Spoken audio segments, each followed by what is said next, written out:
2018 में खुद सोनिया गांधी जी के बारे में बहुत ही अपमानजनक शब्द प्रधानमंत्री जी ने कहे थे। महिला आरक्षण की बात करने वाले, महिलाओं के बारे में वाहवाही लूटने की कोशिश झूठ बोलकर करने वाले कहते हैं अपनी स्पीच में, ये कांग्रेस की कौन सी विधवा थी जिसके खाते में पैसा जाता था। ये सब दिन क्या है? प्रधानमंत्री रहते हुए आदरणीय सोनिया गांधी जी के बारे में और मुख्यमंत्री गुजरात का रहते हुए इन्होंने त्रिवेंद्रम के सांसद शशि थरूर जी की वाइफ के बारे में, सुनंदा पुष्कर जी के बारे में कहा था 50 करोड़ वाली गर्लफ्रेंड। ये प्रधानमंत्री के स्तर के व्यक्ति और मुख्यमंत्री स्तर के व्यक्ति के ये शब्द हैं जो कभी मुख्यमंत्री थे तब के शब्द हैं, और जब प्रधानमंत्री बने तो सोनिया गांधी जी के बारे में किस तरह के अपशब्दों का इन्होंने इस्तेमाल किया। नेशनल क्राइम रिकॉर्ड ब्यूरो बताता है rapes against Dalit women witnessed a troubling 45% increase from 2015 से 2020। दलित महिलाओं के साथ बलात्कार के केसेस में 45% की बढ़ोतरी हुई है बीजेपी के सत्ता में आने के बाद से। और इन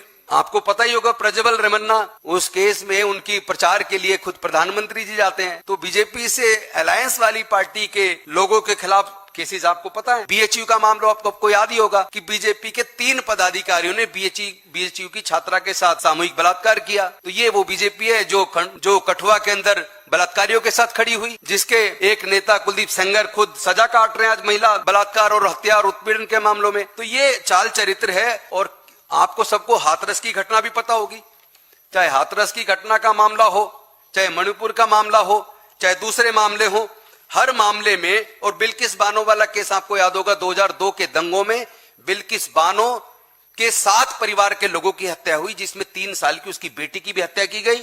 और इतना ही नहीं बल्कि उनके साथ सामूहिक बलात्कार किया गया और बलात्कारियों को बीजेपी की सरकार ने छोड़ दिया। और छोड़ने के बाद विश्व हिंदू परिषद बीजेपी से जुड़े लोगों ने उनके गले में माला डाल के उनको मिठाई खिलाने के वीडियो फोटो आपने सबने देखे होंगे।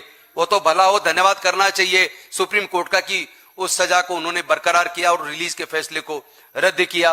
Hansraj MLA BJP POCSO chargesheet हो चुकी है। तो ये चाल चरित्र उस पार्टी का है जो पार्टी फर्जी दिखावा कर रही है।